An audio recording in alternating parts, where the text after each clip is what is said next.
Hi అండి, నమస్తే. Welcome to my channel voice of Lakshmi. Yaddanapudi Sulochana Rani గారు రచించిన బంగారు కలలు నవలను వింటున్నాం కదండి. ఆ నవలలో నుంచి ఈరోజు మూడో భాగాన్ని వినేద్దామా? జ్యోతి పుట్టినరోజు రానే వచ్చింది. ఆ రోజు సాయంత్రం జ్యోతి జరీ పూలు కుట్టిన తెల్లటి నైలాన్ జార్జెట్ చీర కట్టుకుంది. పాల నురుగులాంటి జాకెట్ వేసుకుంది. మెడలో కొత్తగా కొనుక్కున్న పచ్చల పథకం ధరించింది. జడ లూజ్గా వేసుకుని సింపుల్గా తయారైంది. ఉదయం నుంచి ఎదురు చూస్తున్న రవి జాడే కనిపించలేదు. ఈరోజు తప్పకుండా భోజనానికి వస్తానని ఎగ్గొట్టేశాడు. కనీసం ఈ సాయంత్రమైనా వస్తాడో లేదో. రవితో సరదాగా గడపాలని స్నేహితులని ఎవరినీ పిలవలేదు.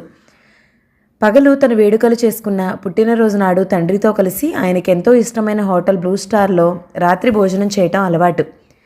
8 గంటలు కూడా దాటిపోతోంది. తండ్రి హోటల్కి వెళ్ళటానికి తయారవుతున్నాడు. జ్యోతికి రవి రాడేమోనని ఆశాభంగం వెల్లువలా ముంచుకొస్తోంది. అతనితో పరిచయం ఎక్కువ రోజులు లేకపోయినా అతనంటే ఒక రకమైన గౌరవం, ఇష్టం. వద్దన్న మనసంతా నిండుకుంటున్నాయి. చిచ్చి, పెద్ద మనిషిలా అంత గట్టిగా వస్తానని, ఇంత మోసం చేస్తాడని అనుకోలేదు. కళ్ళనీళ్ల పర్యంతం అవగా ఆ గదిలో నుంచి ఈ గదిలోకి ఒక చోట నిలబడలేనట్టుగా తిరుగుతోంది. జ్యోతి ఉన్నట్టుండి వినిపించింది. జ్యోతి చివ్వున తల తిప్పి చూసింది. గుమ్మంలో ఎదురుగా రవి పెద్ద పూలగుత్తె పట్టుకుని నిలబడి ఉన్నాడు. అతన్ని చూడగానే జ్యోతి చటుక్కున పరిగెత్తుకుని వచ్చింది. ఇప్పుడు ఆ రావటం, జ్యోతి కళ్ళలో భావం ఏమిటో గాని ఒక క్షణం ఆ అమ్మాయి ముఖం మీద నుంచి చూపులు తిప్పుకోలేకపోయాడు. చాలా ఆలస్యమైందా? వాచి చూసుకుంటూ అన్నాడు. ఎంత బాగుంది! జ్యోతి తటాలున అతని చేతుల్లోంచి పూలగుత్తి లాక్కుని మురిపెంగా చూసింది. మళ్ళీ అంతలోనే సీరియస్గా మారిపోతూ, ఇవన్నీ మిమ్మల్ని ఎవరు తెమ్మన్నారు అంటూ దబాయించేసింది. తెమ్మంటే తెచ్చేవాటికి, అడగకుండా ఇచ్చేవాటికి చాలా భేదం ఉంది అన్నాడతను. ఏమిటో అది? అడిగితే ఇచ్చేది లంచం, అడగకుండా ఇస్తే బహుమతి. నిరుద్యోగిని, ఇంతకంటే ఖరీదైన ప్రజెంటేషన్ తేలేకపోయాను. ప్రజెంటేషన్ విలువ ఇచ్చేవాళ్ల మనసుని బట్టి కానీ దాని వెలని బట్టి కాదని మీకు తెలీదా? వచ్చే సంవత్సరానికి మీరు పెట్టబోయే ఫ్యాక్టరీ ద్వారా బాగా సంపాదించి గొప్పవారైపోదురు కానీ అప్పుడు నేనే అడిగిప్పించుకుంటాను. Thank you. ఒట్టి థ్యాంక్సేనా? మాట గుర్తుపెట్టుకుంటారా? ష్యూర్. ప్రామిస్? ప్రామిస్. జ్యోతి పూలగుత్తిని చెంపలకి ఆనించుకుని కిలకిలా నవ్వింది. డ్రెస్అప్ అయ్యి మేడమెట్లు దిగుతున్న రాజారావు గారు ఈడు జోడుగా ఉన్న ఆ ఇద్దరినీ ఆసక్తిగా చూశారు. ఆయన కళ్ళలో సంతృప్తి కదలాడింది. ఏమ్మా, ఇంకేమైనా ఆలస్యం ఉందా అన్నారు ఆయన. ఏం లేదు డాడీ, ఇప్పుడే వస్తాను. జ్యోతి పూలగుత్తి పట్టుకుని లోపలికి పరిగెత్తింది. దానిని తన గదిలో ఫ్లవర్ వేజ్లో నీళ్లు పోసి అందులో భద్రంగా పెట్టి తిరిగొచ్చింది. పద డాడీ, నాదేం ఆలస్యం లేదు అంది. ముగ్గురు ఎక్కిన కారు బయలుదేరింది. హోటల్ బ్లూ స్టార్ రంగురంగుల లైట్లతో వెలిగిపోతుంది. దాని ఆవరణ నిండా తళతళ్లాడే ఖరీదైన కార్లు కిక్కిరిసి నిలబడున్నాయి. పగలంతా వ్యాపారపు గొడవలతో బుర్రలు వేడెక్కిపోయిన ధనవంతులకి వారి చీకాకుల్లో నుంచి సేద తీర్చే స్వర్గం అది. రాజారావు గారి కారు అక్కడికి వచ్చి ఆగింది. ఏమయ్యా, ఎప్పుడైనా ఇలాంటి హోటల్స్కి వచ్చే అలవాటుందా అని అడిగారు ఆయన. లేదండి అన్నాడు రవి. నిజం చెప్పు, నేనేం అనుకోనులే. ఎవరైనా ఏమైనా అనుకుంటారని నిజం చెప్పేటందుకు భయపడే మనిషిని కాను నేను. జ్యోతి అతని వైపు ప్రశంసా దృక్కులతో చూసింది. ముగ్గురు కారు దిగి తమ కోసం ప్రత్యేకంగా రిజర్వ్ చేయించుకున్న టేబుల్ వైపు నడిచారు. ముగ్గురూ కలిసి డిన్నర్ తీసుకోవడం పూర్తవుతుండగా ఇంతలో మైక్లో నుంచి అనౌన్స్మెంట్ వినిపించింది. లేడీస్ అండ్ జెంటిల్మెన్, మీ అభిమాన నాట్యరాణి మిస్ రోజీ. స్టేజ్ అంతా చీకటయింది. డ్రమ్స్ సుతారంగా మోగుతున్నాయి. రాజారావు గారు మిగతా వాళ్లతో కలిసి చప్పట్లు కొట్టారు. రవి మెల్లగా చేతులు కలిపాడు. రాజారావు గారు రవి వైపు తగ్గు స్వరంలో, చాలా వండర్ఫుల్ డాన్సర్ ఓయ్. ఆమెను చూస్తుంటే వయసు మళ్ళిన మాలాంటి వాళ్ళకే పునర్యవ్వనం వచ్చినట్టుగా ఉంటుంది అని చెప్పారు. ఐ సీ అన్నాడు రవి. డాన్స్ ప్రారంభమైంది. రోజీ అధునాతనంగా ఉన్న ఏమాత్రం సభ్యత లేని డ్రెస్తో మెరుపు తీగలా ఉంది. జ్యోతి తండ్రి చూడకుండా టేబుల్ కింద నుంచి రవి పాదాన్ని తన పాదంతో నొక్కింది. రవి జ్యోతిని కళ్ళతోనే బెదిరించాడు. రోజీ అక్కడక్కడా కలయి తిరుగుతూ డాన్స్ చేస్తుంది. కూర్చున్న వారిలో ఒకరిద్దరు తాగిన నిషాలో గ్లాసులు చేతపట్టుకుని సరసోక్తులాడుతూ ఆమెని పట్టుకోబోయారు. కానీ రోజీ యుక్తిగా తప్పించుకుని అక్కడి నుంచి దూరంగా ఉన్న రాజారావు గారి టేబుల్ దగ్గరకు వచ్చింది. రవి కళ్ళు హఠాత్తుగా చురుగ్గా అయ్యాయి. అతని కనుబొమ్మలు ముడిపడ్డాయి. ఒక్క నిమిషం తన చుట్టూ ఉన్న పరిసరాలు మర్చిపోయినట్టుగా అయ్యాడు. రోజీ వైపే దిగ్భ్రాంతిగా కళ్ళప్పగించి చూస్తూ కుర్చీలోంచి లేవబోయాడు.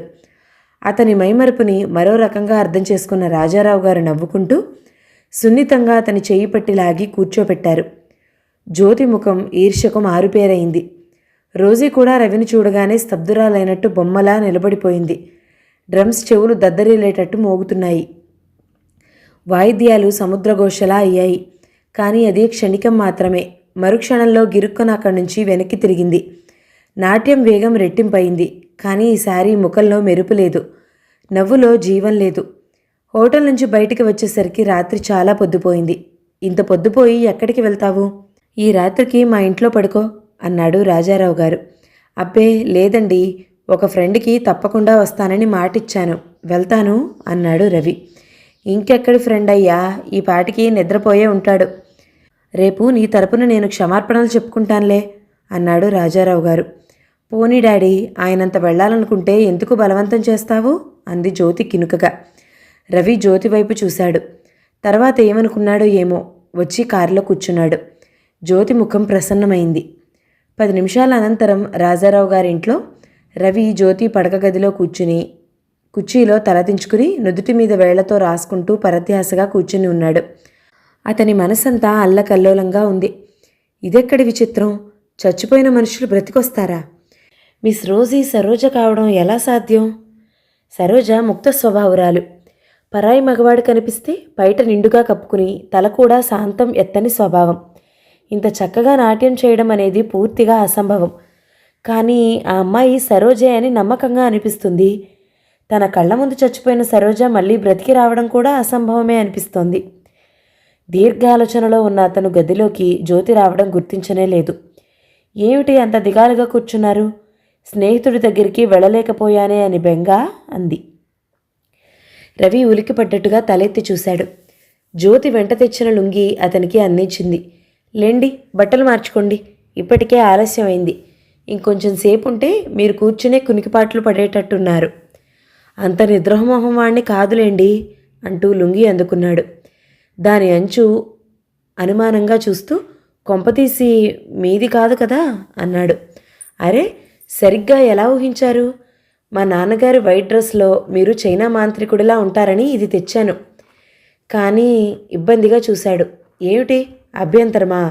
భలేవారండి, నేను మిమ్మల్ని చూసి చాలా డాషింగ్ మోడ్రన్ యంగ్ మ్యాన్ అనుకున్నాను.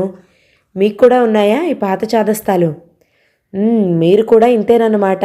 పైకి మాటల్లో మాత్రం చాలా అధునాతనం, లోపల మనసుల్లో చూస్తే ఒట్టి సనాతనం. ఏమండి, కట్టుకుంటారా? మా డాడీని పిలవమంటారా? వద్దులేండి, కట్టుకుంటాను. రవి గబాల్న లుంగి లాక్కున్నాడు.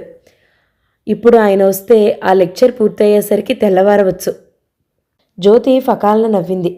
నవ్వుతూనే వెళ్ళి మంచానికున్న దోమతెర దింపి అంచులు సరిచేసింది. మంచినీళ్ళు ఈ టేబుల్ మీద పెట్టాను, మీకు ఇంకేమీ అవసరం లేదుగా? ఏం వద్దు, థ్యాంక్ యూ. మీకేదైనా లోటు జరిగిందని తెలిస్తే మా నాన్నగారు చంపేస్తారు. మీకు అలాంటి ప్రమాదం ఏమీ రానివ్వను, ధైర్యంగా ఉండండి. అమ్మయ్యా, హామీ ఇచ్చారుగా, అయితే నిశ్చింతగా నిద్రపోతాను. వెళ్ళబోతూ ఆగింది. మెల్లగా వెనక్కి తిరిగి అతని దగ్గరగా వచ్చింది. ఏమండి అంటూ సందేహంగా చూస్తూ తటపటాయింపుగా ఏదో చెప్పబోయింది. ఏమిటి? మీకు మీకు నిద్రలోనే లేచి నడిచే అలవాటుందా? అడగలేక అడిగింది. లేదు, ఏం మీకుందా? అతను అనుమానంగా చూశాడు. జ్యోతి తల ఊపింది. చచ్చాం, అయితే నేను తలుపులు లోపల గడియ వేసుకోవటం మంచిదేమో. దట్స్ బెటర్, వస్తా. జ్యోతి వెళ్ళబోయి గుమ్మం దగ్గర మళ్ళీ వెనక్కి తిరిగింది. Wish you very very sweet dreams. Thank you, same to you. మీకు కలలో ఎవరొస్తారో నాకు తెలుసు. ఎవరు? Miss Rosie. అతను చకితుడయ్యాడు. అయినా రెప్పపాటలో తమాయించుకున్నాడు. నో, మీరు పప్పులో కాలేశారు, మళ్ళీ ట్రై చేయండి. ఎవరొస్తారబ్బా? మిస్ జ్యోతి వస్తుందని అనుకుంటున్నాను. పాపం, కాదంటారా? చూడండి, మీ ఇంట్లో పడుకుంటున్నాను, మీ బట్టలు కట్టుకుంటున్నాను, మీరు తెచ్చిపెట్టిన మంచినీళ్ళు తాగబోతున్నాను. రాత్రి మీరు నన్ను ఆవహిస్తారేమోనని భయంగా ఉంది. ఛీ పొండి. జ్యోతి చెంపలు కెంపులయ్యాయి. సిగ్గు ఆవరించగా సమాధానం చెప్పలేకపోయింది. మెరుపుల్లాంటి చూపులతో అక్కడి నుంచి పారిపోయింది. రవి నవ్వుకున్నాడు. జ్యోతితో మాట్లాడటంలో ఇదివరకు ఎన్నడూ ఎరుగని ఏదో తీయదనం అతనికి అనుభూతి కలుగుతోంది. ఆ అనుభూతి మరీ మరీ కావాలని మనసు కోరుకోవడం కూడా అతను గుర్తించాడు. రవి బట్టలు మార్చుకుని వచ్చి మంచం మీద పడుకున్నాడు. తల కింద చేతులు పెట్టుకుని పైకప్పు కేసి చూస్తూ ఆలోచనగా పడుకున్న అతనికి చాలాసేపటి వరకు నిద్ర పట్టలేదు. అతని కళ్ళ ముందు మాటిమాటికి రైలు కింద పడి చచ్చిపోయిన సరోజ, డాన్స్ చేస్తున్న మిస్ రోజీ, ఈ దృశ్యాలు ఒకదాన్ని ఒకటి తరుముతున్నట్టుగా పరిగెత్తుతున్నాయి. చాలాసేపు అయిన తర్వాత అతనికి నిద్రొచ్చింది. కళ్ళు మూతలు పడ్డాయి. నిద్రలో రైలు పట్టాల వెంట అతను పరిగెత్తుతున్నాడు. దూరంగా సరోజ నిలబడి ఉంది. రైలు శబ్దం చేస్తూ ధన్ ధన్మని రాకాసిలా వచ్చేస్తుంది. సరోజ, అతను అరిచాడు. రైలు వెళ్ళిపోయింది. సరోజ మాయమైంది. అతను ఆత్రంగా బ్రిడ్జి మీద నిలబడి కింద నీళ్లలోకి చూస్తున్నాడు. కింద సుళ్ళు తిరుగుతూ ప్రవహిస్తున్న నీళ్లలో మిస్ రోజీ 1000 ప్రతిబింబాలుగా మారి డాన్స్ చేస్తోంది. సరోజ, అతను పిలవాలనుకుంటున్నాడు. చూస్తుండగానే నీళ్లన్నీ రక్తంగా మారాయి. అతనికి మాట పెగలటం లేదు. రవికి హఠాత్తుగా మెలకు వచ్చింది. చటుక్కున లేచి కూర్చున్నాడు. ఎదురుగా జ్యోతి అతని భుజాలు పట్టి కుదుపుతూ పిలుస్తోంది. అతని నుదుటి నిండా చెమటలు కారుతున్నాయి. అబ్బా, ఏమిటా కేకలు? ఏమైనా పీడకలొచ్చిందా? అంది. రవి ముఖం తుడుచుకున్నాడు. జ్యోతి వెళ్ళి గ్లాస్తో మంచినీళ్లు తెచ్చి అతనికి అందించింది. రవి గటగటా తాగేశాడు. గ్లాస్ పక్కన పెడుతూ, బాగా అరిచానా అన్నాడు సిగ్గుగా. ఏమో, మీ కేకకి మెలకు వచ్చి పరిగెత్తుకొచ్చాను. మీ టేబుల్ లైట్ వేసి చూసేసరికి మీరు నిద్రలో మాట చెప్పలేనట్టు సతమతమవుతున్నారు. నుదుటి నిండా చెమటలు కారుతున్నాయి. దగ్గరికి వచ్చి లేపాను. ఏమిటా కల? కొంపతీసి నేను భూతంలా రాలేదు కదా అంది. రవి నవ్వాడు. అతని కళ్ళు హఠాత్తుగా ఆమెని పరిశీలనగా చూశాయి. గులాబీ రంగు నైట్ గౌనులో జుట్టు భుజాల మీద నుంచి జారుతుండగా జ్యోతి నిపుణుడైన శిల్పి అత్యంత ఇష్టతతో శ్రద్ధగా మలిచిన బొమ్మలా ఉంది. మీకంటే నేనే నయం. నిద్రలో లేచి నడుస్తానే గాని ఇలా అరుపులతో అందరినీ హడలుగొట్టను అంది ఆమె నవ్వుతూ. అందుకే పడుకోవటానికి స్నేహితుడి గదికి వెళ్తానని అన్నాను. రవి నసిగాడు. మీకు నాకంటే మంచి స్నేహితులు ఉండటానికి వీల్లేదు. నేను చిన్నప్పటి నుంచి ఎక్కడికి వెళ్ళినా ఏ విషయంలోనైనా ప్రథమ స్థానం నాదిగా ఉండటం బాగా అలవాటు. మీరు గుర్తుపెట్టుకోండి, అర్థమైందా? ఆమె సీరియస్గా చెప్పింది. రవి తల ఊపాడు. ఇక పడుకోండి, తెల్లవారుతున్నట్టుంది. ఆమె లైట్ తీసి తలుపులు చేరగిల వేసి వెళ్ళిపోయింది. సాయంత్రం అయింది. రవి నీట్గా ముస్తాబయ్యి హోటల్ బ్లూ స్టార్కి వచ్చాడు. అక్కడే కూర్చుని డిన్నర్ తీసుకున్నాడు. అతని కళ్ళు మాటిమాటికి అసహనంగా చేతుకున్న వాచీలో టైంని చూస్తున్నాయి. ఎంతో దీర్ఘంగా టైం గడిచింది. హోటల్ మేనేజర్ మిస్టర్ దత్తు కంఠం మైక్లో మృదు గంభీరంగా వినిపించింది. రవి చూపులు చురుగ్గా అయ్యాయి. లేడీస్ అండ్ జెంటిల్మెన్, ఈరోజు ఒంట్లో బాగుండని కారణంగా మిస్ రోజీ డాన్స్ చేయలేకపోతుంది అని చెప్పడానికి విచారిస్తున్నాను. ఆమెకు బదులు సిలోన్ బ్యూటీ మిస్ విలియా మీ కన్నులకి విందు చేయబోతుంది అన్నాడు. అందరూ చప్పట్లు కొట్టారు. రవి చేతులు కలపడం మర్చిపోయినట్టుగా అచేతనంగా కూర్చుండిపోయాడు. అతని ముఖం చెప్పలేనంత ఆశాభంగం పొందినట్టుగా ఉంది. డాన్స్ ప్రారంభమైంది. మిస్సెస్ విలియా నాజూకైన శరీరాన్ని ఊపుతూ తళుకుల్లాంటి చూపుల్ని అక్కడున్న అందరి మీద విసురుతోంది. 1 నిమిషం సిగరెట్ నుసి యాస్ట్రేలో దులుపుతూ దీర్ఘంగా ఆలోచించిన అతను మరుక్షణమే లేచి మేనేజర్ దత్తు దగ్గరికి వెళ్ళాడు. మిస్ రోజీ అడ్రస్ ఇవ్వగలరా?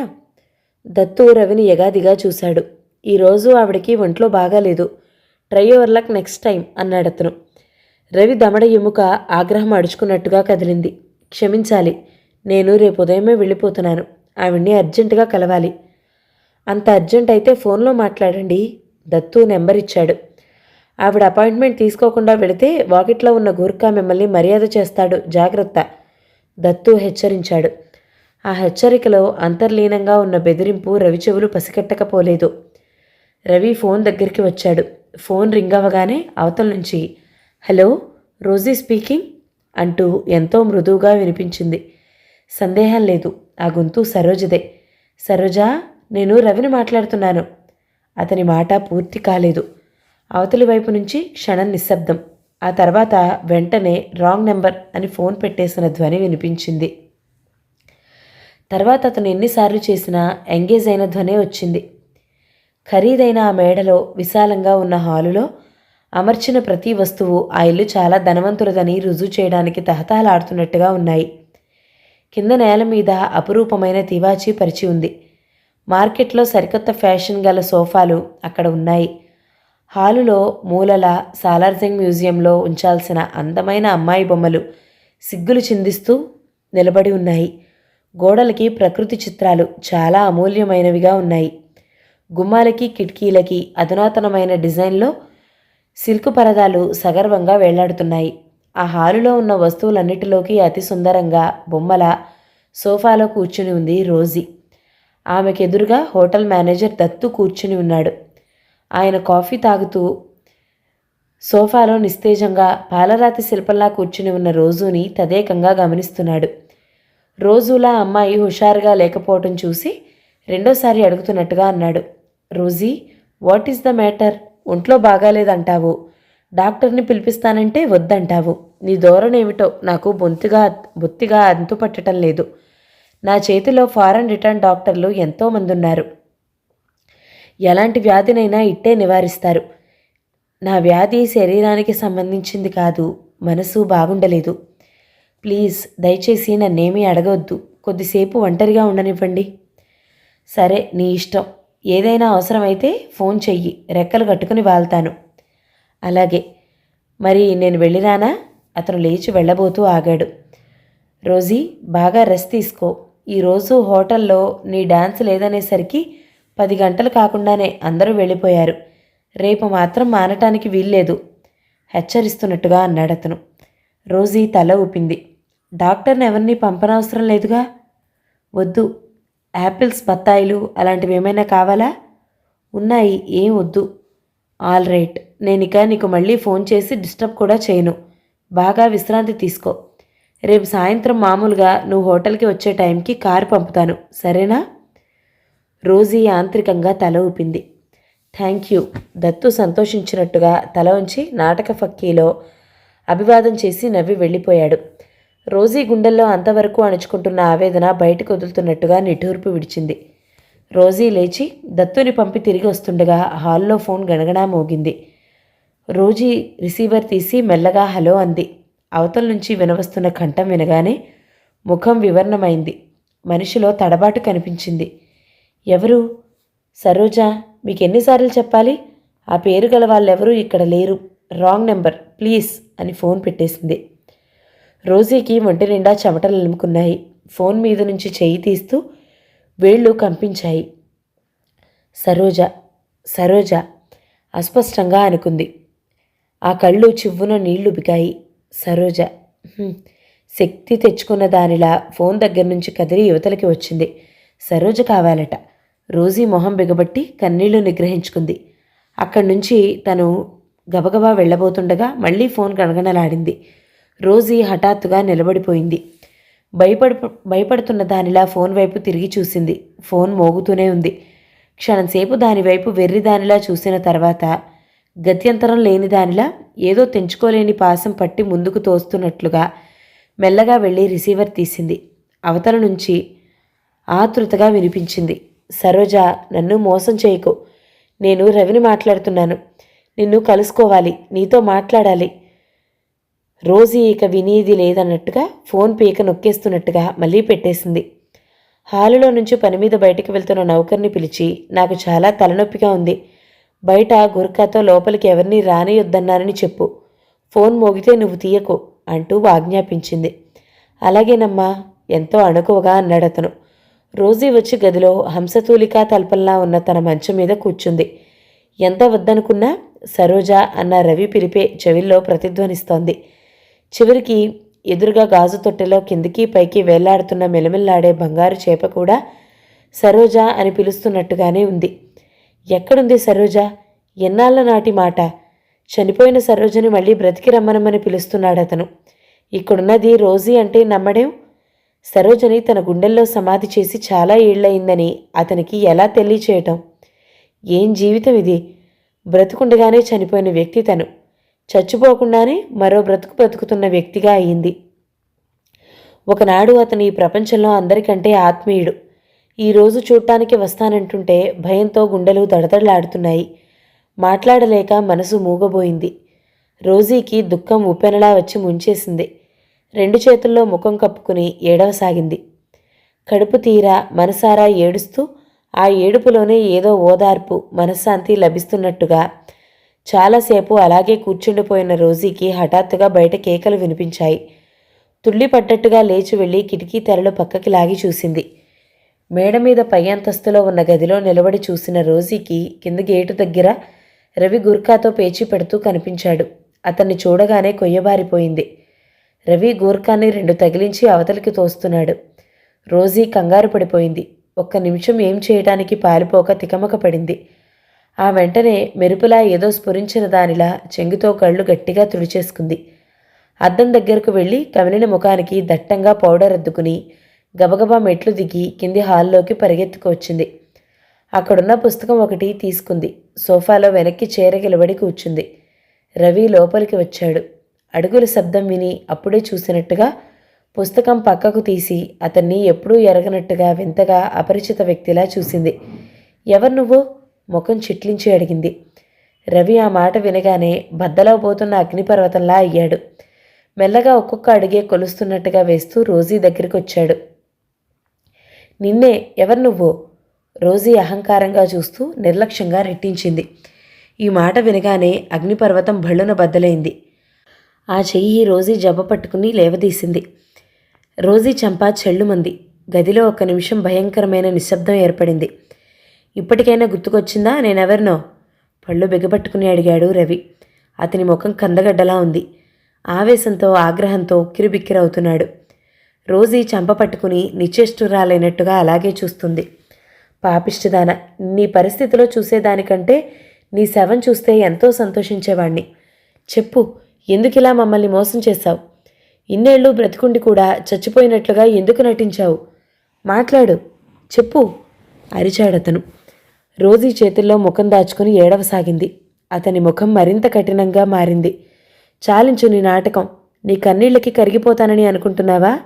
చెప్పు, ఎందుకిలా మమ్మల్ని మోసం చేశావు? నేనెవరినీ మోసం చేయలేదు. ఏడుపు మధ్య రోషంగా అంది సరోజ. చేయలేదు? ఆ మాట అనడానికి నీకు సిగ్గులేదు? నువ్వు రాసిన ఉత్తరం మర్చిపోయావా? బ్రతుకు మీద విరక్తి పుట్టిందన్నావే, ఆత్మహత్య చేసుకుంటానన్నావే, ఈ లోకంలో ఉండనన్నావు. రవి, నోర్ముయ్. చచ్చిపోయిందనే సానుభూతి కోసం మమ్మల్ని మోసం చేస్తావా? ఇన్నేళ్ళు ఆరని మంటగా నీ గురించి మేము కుమిలిపోయాం. నువ్విక్కడ దర్జాగా రాణివాసం అనుభవిస్తున్నావా? సరోజ ఏదో చెప్పబోయింది, కానీ రవి వినిపించుకోలేదు. పైగా సరోజ అనే అమ్మాయే ఇక్కడ లేనే లేదన్నావు. నేను కళ్ళారా స్వయంగా నిన్ను చూసిన తర్వాత కూడా నా కళ్ళు కప్పాలని చూశావు. రాంగ్ నెంబర్ అంటూ నాటకమాడి నన్ను ఇక్కడికి రానియకుండా చేద్దామనుకున్నావు కదూ.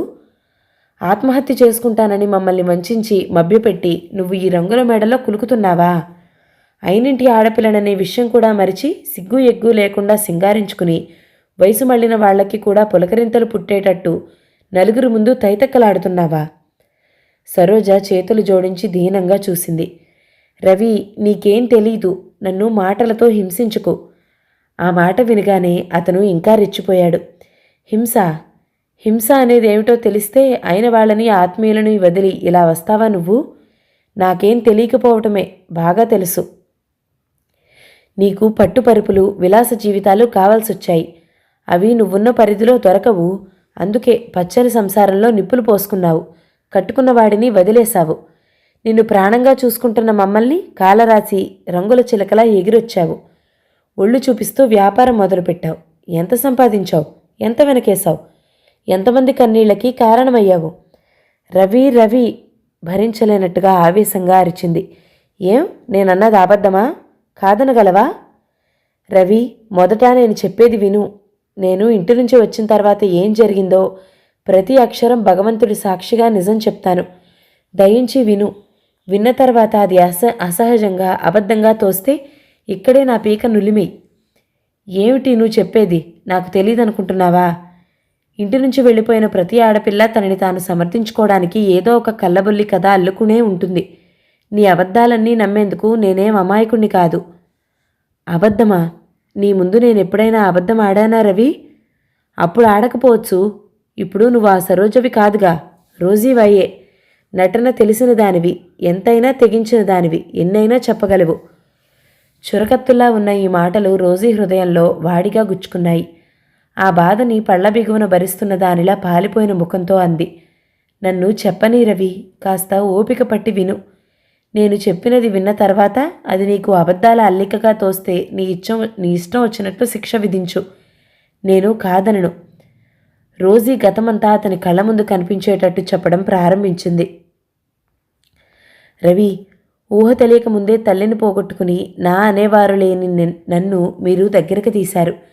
ఏ లోటు లేకుండా పెంచి పెద్ద చేశారు. మీరు నన్ను అంత ప్రేమగా చూస్తూ నా భవిష్యత్తు తీర్చిదిద్దాలని, నన్ను మంచివాడిని చూసి నన్ను ఒక ఇంటిదాన్ని చేయాలని ఆలోచనలు చేస్తున్న సమయంలో నా కలలన్నీ వేరుగా ఉన్నాయని, నా ఆశలు మరొకరి మీద పెంచుకున్నానని నోరు విప్పి మీకు చెప్పలేకపోయాను. మన ఇంటికి వస్తూ పోతుండే శేషగిరిలో డాబు దర్జా నన్ను ఆకర్షించాయి. నేను నీళ్ల కోసం చెరువుకు వెళ్లే సమయానికి అక్కడ అతను చేపలు పట్టడం నేర్చుకుంటున్నాను అంటూ గాలం పుచ్చుకుని ప్రత్యక్షమయ్యేవాడు. ఇద్దరం కాసేపు కబుర్లు చెప్పుకునేవాళ్ళం. అతను నా మీద ఎంతో ప్రేమ ఉన్నట్లు చెప్పాడు. నేను లేకుండా బ్రతకలేనన్నాడు. నా కన్నె మనసు అతని లాలింపుకి లొంగిపోయింది. నా ఊహల్లో అతను ఒక రాజకుమారుడిగా అయ్యాడు. మంచివాళ్ల నీడలో అభం శుభం తెలియకుండా పెరిగిన ముగ్ధత్వం, వంచనను తెలుసుకోలేకపోయింది. అతనిదంతా మాటల గారడి అని, అతని కపట నాటకపు ఊబిలో నేను దిగిపోతున్నానని తెలుసుకోలేకపోయాను. మీ ఎవరికీ శేషగిరి అంటే ఇష్టం లేదని నాకు తెలుసు. మీ అయిష్టమంతా తనకి ఎక్కువ అంతస్తు లేదనే చిన్నచూపు అని శేషగిరి నా దగ్గర వాపోయేవాడు. ఆ రోజు నా పుట్టినరోజున మీరు నా కోసం చేయించిన నగలు వచ్చాయి. నువ్వు అవి పెట్టుకుని చూపించమన్నావు. నేను అవి అలంకరించుకుని వస్తుండగా ముందు గదిలో నువ్వు నాన్నగారితో, నాన్న, ప్రసాద్కి సరోజనిచ్చి చేయాలని నువ్వు అనుకుంటున్నట్టుగా తెలియచేశాను. అతను చాలా సంతోషంగా ఒప్పుకున్నాడు అనటం. అలాగా, ఈరోజు నా మనసు చాలా తేలికగా ఉంది రవి. అయితే పురోహితుణ్ణి రమ్మనమని కబురు చేస్తాను. మంచి ముహూర్తం ఎప్పుడు ఉందో తెలుసుకుని ముహూర్తం పెట్టిస్తాను అనడం విన్నాను. నా గుండెలు జల్లుమన్నాయి. మీకెవరికీ ఎదురు చెప్పే అలవాటు నాకు చిన్నప్పటి నుంచి లేదు. ఆ సాయంత్రం చెరువు ఒడ్డున శేషగిరిని కలిసినప్పుడు నేను కంగారుగా నా పెళ్లి సంగతి చెప్పాను. అతను నన్ను ఇంట్లోంచి వచ్చేయమని ప్రోత్సహించాడు. నన్నేం భయపడవద్దని నా చెయ్యి పట్టుకుని ఏవేవో వాగ్దానాలు చేశాడు. అతను చెప్పిన ప్రతి మాట నేను నిష్కల్మషంగా నమ్మాను. ఆ రోజు అతను కోరినట్టే తెల్లవారుజామున మీతో చెప్పకుండా నేను అతనితో వెళ్ళిపోయాను. శేషగిరి నన్ను పక్క ఊరిలో ఉన్న అతని ఇంటికి తీసుకువెళ్ళాడు. నేను వెంటనే పెళ్లి ఏర్పాట్లు చేయమని పట్టుబట్టాను. అతను నన్ను పురోహితుడి దగ్గరికి తీసుకువెళ్ళాడు. ఆయన ఇది శూన్యమాసమని, ఈ నెలలో వివాహాలు జరిగితే అది శుభప్రదం కాదని గట్టిగా హెచ్చరించాడు. ఈ మాట వినగానే నేను నిరుత్సాహపడిపోయాను. శూన్యమాసం వెళ్లే వరకు నేనెక్కడా ఉండటం, పెళ్లి కాకుండా శేషగిరితో కలిసి ఉండటం అసంభవం అని చెప్పేశాను. నా కోసం నువ్వు ఇల్లు విడిచి వచ్చినప్పుడే నా భార్యవైపోయావు సరోజా. పెళ్ళి అనేది నామమాత్రం అన్నాడు శేషగిరి. మా అవస్థ చూసి పురోహితుడు ఒక మార్గం చూపించాడు.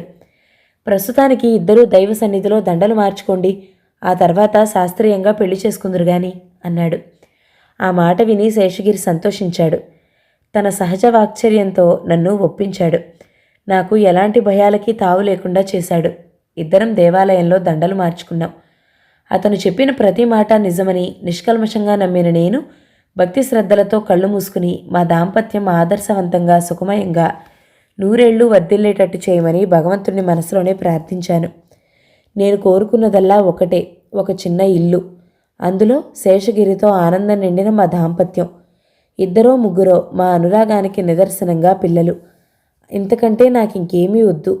వీటితోనే నేను చాలా ఆనందంగా ఉండగలను అనిపించేది. ఆ విధంగా అతనికి మనసా వాచా భార్యనయ్యి నేను ప్రేమించిన అతనే నా జీవన సర్వస్వం అనుకుంటున్న నేను అతన్ని కించిత్ కూడా అనుమానించలేని గుడ్డిదాన్నయ్యాను. కొద్ది రోజులు నా కాపురం ఆనందంగానే గడిచింది. కానీ క్రమంగా శేషగిరికి నా మీదుండే అభిమానం మెల్లగా అంతరిస్తున్నట్టుగా నా మనసు పసిగట్టింది. శరీరం మీద మోజు తీరగానే అతను నిర్లక్ష్యంగా మాట్లాడసాగాడు. నేను పెళ్లి మాట ఎత్తితే ఇంకేం పెళ్ళి, అప్పుడే అయిపోయింది అంటూ హేళన చేసేవాడు. పైనుంచి వెక్కిరింతగా, నీకు మళ్ళీ పెళ్లి కావాలని ఉందా? ఉంటే పురుషోత్తం గారిని అడిగి కట్నం తీసుకురా, ఆయన నా కాళ్ళు కడిగి కన్యాదానం చేయమను అంటూ వ్యంగ్యంగా మాటలు విసిరేవాడు. ఆ ఇంట్లో సర్వస్వం తెగదెంపులు చేసుకుని రమ్మనమని నన్ను ఆనాడు ప్రోత్సహించిన పెద్ద మనిషి మళ్ళీ ఈరోజు నన్ను ఆ ఇంటికి వెళ్ళమనడంలో ఉద్దేశం ఏమిటి? నేను వెళతానా లేదా అని పరీక్ష చేయడమేగా. మాటకి మాట ఎదురు చెప్పి అతన్ని రెచ్చగొట్టడం ఇష్టం లేక మౌనంగా ఉండిపోయేదాన్ని. నా మౌనం అతనికి ఇంకా అలుసైపోయేది. రాను రాను అతని ప్రవర్తన శృతిమించసాగింది. నేను అతనంటే పడి చచ్చే మనిషిలా, లేచి వచ్చిన బజారు మనిషిలా ఈసరించసాగాడు. నా మనసు అతని వ్యంగ్యోక్తులకి తూట్లు తూట్లు పడ్డట్టయ్యేది. పెళ్ళైన కొద్ది నెలలు కూడా గడవకుండానే శేషగిరితో నేను నా సంసారం గురించి కన్న కలలు ఎండమావులని తేలిపోయింది. అతను జూదరి, తాగుబోతు, వ్యభిచారి కూడా. నేను తెలుసో తెలియకో నా అన్నవాళ్లని వదులుకుని నరకంలోకి వచ్చాను. కష్టమో నిష్ఠూరమో ఈ జీవితం భరించక తప్పదని గుండె రాయి చేసుకున్నాను. శేషగిరి తాగి వచ్చి నన్ను నానా మాటలు అనేవాడు, కొట్టేవాడు. 2 రోజులకు ఒకసారైనా వీధిలోకి నెట్టి నీకు దిక్కున్న చోటు చెప్పుకోపో అంటూ హింసించేవాడు. నా దగ్గర ఉన్న నగలన్నీ మొదట్లో తెలియక అతను ఇబ్బందిగా ఉందంటే ఇచ్చేశాను. నాకు పుట్టినరోజుకి మీరు చేయించిన గొలుసు మాత్రం అతనికి ఇవ్వలేదు, దాచేశాను. చీటికి మాటికి అది ఇవ్వమని గొడవ చేసేవాడు. వాళ్ళకి డబ్బు పంపించమని ఉత్తరం రాయి అనేవాడు. నా ప్రాణం పోయినా ఒప్పుకుంటాను గాని మీకు డబ్బు కోసం రాయడం ఒట్టి మాట అని చెప్పేశాను. అతని చేతులు నొప్పి పుట్టే వరకు కొట్టేవాడు. నోరు నొప్పి పుట్టే వరకు అసభ్యమైన తిట్లు తిట్టి వెళ్ళేవాడు. ఈ పెళ్లి చేసుకోవటంలో నేను చేసిన పొరపాటేమిటో నాకు అర్థమైపోయింది. నా గుండె బండరాయి అయింది. శేషగిరి పైపై షోకులు చూసి తీపి తీపి మాటలు నమ్మి అతని మీద వ్యామోహంలో అయిన వాళ్ళని కాదనుకుని వచ్చాను. ఇంట్లోంచి చెప్పకుండా వచ్చి వాళ్ళకి తలవంపులకి కారణమైన నేను మళ్ళీ ఏ ముఖం పెట్టుకుని ఆ ఇంటికి వెళ్ళను? నా జీవితం చేతులారా నేనే సర్వనాశనం చేసుకున్నాను. నా ఈ నరకానికి నేనే కారణం అన్న వ్యధ నన్ను కృంగదీయసాగింది. ఆ పరిస్థితుల్లో నాకు నెల తప్పింది. నేను తల్లిని కాబోతున్నాను అనే విషయం తెలుసుకోగానే నేను హడలిపోయాను. నాకే గతి లేదు, ఇంకో ప్రాణిని నేనేం చేసుకోను అనిపించింది. కానీ అంత నిస్పృహలో కూడా నాకు ఆశలాంటిదేదో మొలకెత్తింది. కనీసం ఈ మాట వింటేనైనా శేషగిరి మారతాడేమో అనిపించింది. మా ఇద్దరి మధ్య ఊపిరి పోసుకోబోతున్న ఈ రక్త సంబంధం అతని మారుస్తుందేమోనని, అతని బిడ్డకి తల్లిగా నన్ను గౌరవిస్తాడేమోనని అనుకున్నాను. కానీ ఆ ఆశ కూడా దురాశ అయింది. నేను గర్భవతినని తెలియగానే అతను మండిపడ్డాడు. ఈ పీడ నాకేమిటి అన్నాడు. అసలు నా ప్రవర్తనే మంచిది కాదన్నాడు. నీతిమాలిన నేను తనని మోసం చేసి బలవంతంగా ఈ పెళ్లిలోకి దించానని బుకాయించాడు. అతని ధోరణి వినగానే నేను నీరు కారిపోయాను. ఆ పరిస్థితుల్లో ఒక రోజున నేను సాయంత్రం వేళ దేవాలయానికి వెళ్ళి ఇంటికి తిరిగొచ్చాను. పడక గదిలో నుంచి నవ్వులు వినిపించాయి. నేను గుమ్మంలో నుంచి లోపలికి తొంగి చూశాను. గదిలో మంచం మీద అపరిచితురాలైన ఒక అమ్మాయి పడుకుని ఉంది. శేషగిరి పక్కలో కూర్చుని ఆ అమ్మాయితో సరసాలాడుతున్నాడు. ఆ దృశ్యం చూడగానే నా గుండెలు భగ్గుమన్నాయి. చేతికి అందినది పట్టుకుని వెళ్ళి ఇద్దరి తలలో చితకబాదాలనంత ఆవేశం వచ్చింది. కానీ ఎలాగో వివేకం తెచ్చుకుని తమాయించుకున్నాను. ఆ అమ్మాయి నన్ను చూడగానే లేచి కూర్చుంటూ, డార్లింగ్, ఎవరి అమ్మాయి అంది. మా పని మనిషి ఠపీమని సమాధానం చెప్పాడు శేషగిరి. శేషు ఆడపులిలా గర్జించాను. శేషగిరి ఆ అమ్మాయిని వదిలి గది బయటికి వచ్చాడు. ఏమిటి అరుపులు? మర్యాద తెచ్చుకొని ప్రవర్తించడం నేర్చుకో. ఇంతసేపు ఎక్కడెక్కడ షికారులు చేసొచ్చావు? వంట అయిందా? అయితే మా ఇద్దరికీ భోజనం ఈ గదిలోకి తీసుకురా అంటూ ఆజ్ఞాపించాడు. అతని ధోరణి అచ్చు పనిమనిషితో మాట్లాడినట్టే ఉంది. నేను దెబ్బతిన్న పులిలా చూశాను. శేషు, నా కంఠంలో ఊపిరుండగా అలా జరగదు. అడుగు జారాను కదా అని హద్దుమీరి ప్రవర్తించకు. ఎవరా అమ్మాయి? అవతలకి వెళ్ళమను. ఆ పడక అడ్డమైన వాళ్ళు దొర్లేది కాదని చెప్పు అంటూ ఆవేశంతో అరిచాను. కానీ శేషగిరి కించిత్తు కూడా చలించలేదు. పైనుంచి వెకసెక్యంగా నవ్వాడు. ఇదివరకు వచ్చిన వాళ్ళు కూడా ఇలాగే భ్రమపడ్డారు. చెప్పింది చెయ్యి పో. చెయ్యను. నీ తీయటి మాటలతో నన్ను ఇంటి నుంచి బయటకు వచ్చేలా చేశావు. దండల పెళ్ళంటూ దగా చేశావు. నోర్ముయ్, ఆ దండలు ఎప్పుడో వాడిపోయాయి. నీ మీద నా మనసు తరిగిపోయింది. ఇంకా మంచివాణ్ణి కాబట్టి నీకింత ముద్ద పడేస్తున్నాను. అందుకు సంతోషించు. ఇంట్లోంచి గెంటానంటే నీ బ్రతుకు కుక్కలు చింపిన విస్తరవుతుంది. జాగ్రత్త, ఆ గది తెచ్చుకోకు. నీతో నాకు మాటలు అనవసరం అంటూ నేను చరాచరా గదిలోకి వెళ్ళాను. ఆ అమ్మాయిని మంచం మీద నుంచి లాగి గది బయటికి తోశాను. ఆయనకి సిగ్గులేకపోయినా నీకైనా లేదు. ఇది సంసారుల ఇల్లు. వెళ్ళవతలకి. వెళ్ళకపోయావంటే నలుగురిని పిలిచి నీ ముఖాన ఉమ్మేస్తాను, జాగ్రత్త అంటూ బెదిరించాను. ఆ అమ్మాయి హడలిపోయినట్టుగా చూసింది. గిరి, ఇంటికి రమ్మనమని పిలిచి పని మనిషి చేత అవమానం చేయిస్తావా? మళ్ళీ నీ గడప తొక్కితే ఒట్టు అనేసి కోపంగా గబగబా వెళ్ళిపోయింది. గదిలో మంచం మీద ఉన్న దుప్పటి లాగి పరేసి ఇంకొకటి పరుస్తున్న నా దగ్గరికి శేషగిరి వచ్చాడు. అతని కళ్ళు క్రోధంతో ఎర్రగా ఉన్నాయి. ఏం, ఒళ్ళు బాగా కంపరంగా ఉందా అన్నాడు. నేను గిర్రున అతని వైపు తిరిగాను. శేషు, మంచో చెడో నేను ఇంటికి వచ్చాను. నిన్ను పెళ్లి చేసుకున్నాను. పిల్ల తల్లిని కూడా కాబోతున్నాను. నువ్వు బయట ఏ తిరుగుళ్ళైనా తిరుగు, ఈ ఇల్లు మాత్రం పవిత్రంగా ఉండని అంటుండగానే కళ్ళలో నీళ్లు తిరిగాయి. ఏడిసావు, వెధ లెక్చర్లో నువ్వును. సరే, నీ ఇంట్లో నువ్వే ఉండు. నాకు డబ్బు కావాలి, పడై అన్నాడు. డబ్బా? నా దగ్గరెక్కడిది? డబ్బు లేకపోతే ఆ గొలుసుందిగా, తీ బయటికి. మళ్ళీ మొదలు కాబోలు గొడవ. భగవంతుడా అనుకున్నాను. అది ఎప్పుడో రవికిచ్చేశాను, నా దగ్గర లేదు అన్నాను మొండిగా. ఈ మాట వినగానే శేషు మండిపడ్డాడు. ఎప్పుడిచ్చావు? వాడు ఇక్కడికి ఎప్పుడొచ్చాడు అంటూ నా జుట్టు పట్టుకున్నాడు. నిజం చెప్పు, నా వెనక ఎన్నాళ్ళ నుంచి సాగుతోంది ఈ నాటకం. అయితే నీ కడుపులో పెరుగుతున్న బిడ్డకి వాడే తండ్రన్నమాట. ఓసి రాక్షసి అంటూ కొట్టసాగాడు. అతని దెబ్బలకి నా శరీరం ఎప్పుడో బండబారిపోయింది. శేషు నా తల గోడకేసి కొట్టడంతో ముక్కు అదిరి రక్తం బాగా కారింది. శేషు నన్ను దూరంగా వెళ్ళి పడేటట్టు తోశాడు. నీ టక్కరితనానికి ఇక నా దగ్గర సాగదు. నువ్వు ఒక్క క్షణం నా ఇంట్లో ఉండడానికి వీల్లేదు. నేను మళ్ళీ తిరిగి వచ్చేసరికి నువ్వు ఇంట్లో ఉండకూడదు. ఎక్కడికి పోతావో ఎట్లా చేస్తావో నీ ఇష్టం అన్నాడు. శేషు, ఎక్కడికి వెళ్ళను? ఎవరున్నారు నాకు అన్నాను. ఎవరూ లేకపోవడం ఏమిటి? చెడిన ఆడదానికి ఊళ్ళో అందరూ మొగుళ్లే అనేసి వెళ్ళిపోయాడు. నేను మ్రాన్ పడిపోయినట్టు కూర్చుండిపోయాను. నా నిస్సహాయత్వానికి నాకే ఒక్కసారి పెద్ద పెట్టున ఏడుపొచ్చింది. శేషు అభిప్రాయం నాకు బాగానే అర్థమైంది. నా మీద మోజు తీరిపోయిన అతను నన్ను ఎలా వదిలించుకోవడమా అని చూస్తున్నాడు. ఈరోజు కాకపోయినా రేపైనా నేను ఇంట్లోంచి వెళ్లాల్సిందాన్నే. ఈ లోకం సంగతి నాకు బాగా తెలుసు. దగాపడిన దాన్ని నేను. కళ్ళంబడి నీళ్లు పెట్టుకున్నా ఎవరూ నమ్మరు. కండకావరంతో కళ్ళు కానరాలేదని ఈసడిస్తారు, వెక్కిరిస్తారు, హేళన చేస్తారు. క్షణం క్షణం జీవితం నవ్వుల పాలయ్యేలా గేలి చేస్తారు. ఆ క్షణంలో జీవితం అంటే నాకు అంతులేని విరక్తి కలిగింది. నాకు నేనే ఒక మార్గం నిశ్చయించుకున్నాను. నాలాంటి అభాగ్యురాళ్ళని ఒక మృత్యు మినహా ఎవరూ ఆదరించరని తెలుసుకున్నాను. లేచి పెరట్లో తులసి కోటలో భద్రంగా దాచిన నగల పెట్టె తీసుకున్నాను. అది చూస్తుంటే నా కళ్ళంబడి నీళ్లు తిరిగాయి.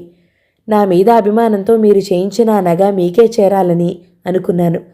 అది శేషగిరి చేతిలో పడి ఏ ఉంపుడుగత్తె మెడలోనో అలంకరింపబడటం నాకు ఇష్టం లేకపోయింది. నేనేమైపోయానని మీరు వెతక్కోకుండా నేను ఆత్మహత్య చేసుకుంటున్న వైనం చీటీ రాసి అందులో పెట్టాను. ఆ రోజు రాత్రి నేను వచ్చేసరికి నువ్వు కూర్చుని చదువుకుంటున్నావు. నేను నిశ్శబ్దంగా ఆ పెట్టె అక్కడ పెట్టి వచ్చేశాను. నిజం చెప్తున్నాను రవి, ఆ క్షణంలో నాకు బతకాలనే కోరిక ఈషన్ మాత్రం కూడా లేదు. నేను గబగబా వెళుతుంటే దూరం నుంచి నువ్వు పరిగెత్తుకు రావడం, సరోజా అని కేక పెట్టడం వినిపించింది. నేను చప్పున పక్కకు మళ్ళీ రైల్వే స్టేషన్లోకి పరిగెత్తాను. మీరు వెన్నంటి వచ్చి పట్టుకుంటారేమోనని భయం వేసింది. స్టేషన్లో పరిగెత్తుకుంటూ వచ్చిన నేను అక్కడ కదలటానికి సిద్ధంగా ఉన్న రైలులో ఎక్కేశాను. రైలు కొద్ది దూరం వచ్చిన తర్వాత ఒక బ్రిడ్జి వచ్చింది. దాని కింద నుండి నీళ్లు ప్రవహిస్తున్నాయి. గుండె రాయి చేసుకుని కళ్ళు మూసుకుని రైల్లోంచి ఆ నీళ్లలోకి దూకేశాను. నేను మరణిస్తున్నానని, నా కష్టాలు తీరిపోతున్నాయనే వెర్రి ఆనందం కలిగింది నాకు. సరోజ ఆగి కళ్ళు తుడుచుకుంది. సరోజా, రవి దిమ్మెరపోయినట్టు చూస్తున్నాడు. అవును రవి, ఆ విధంగా ఆ రోజు చచ్చిపోయినా బాగుండేది. కానీ పాపి చిరాయువు అన్నారు. నా ప్రాణం పోలేదు. సరోజ గొంతు వణికింది. రవి ఆగ్రహం చల్లారిపోయింది. ఆ రోజు అమ్మాయి ఇంకో అభాగ్యురాలెవరో కాబోలు. వెనక నుంచి నీలాగే కనిపించింది. నువ్వే అనుకున్నాం. తర్వాత అన్నాడతను. బంగారు కలలు నవలలోని 3వ భాగం సమాప్తం. మిగతా కథని తర్వాతి భాగంలో విందామండి. కథ మీకు నచ్చినట్లయితే లైక్ చేయండి, షేర్ చేయండి, ఛానల్ని తప్పకుండా సబ్స్క్రైబ్ చేయండి. Thank you so much for watching. నమస్తే.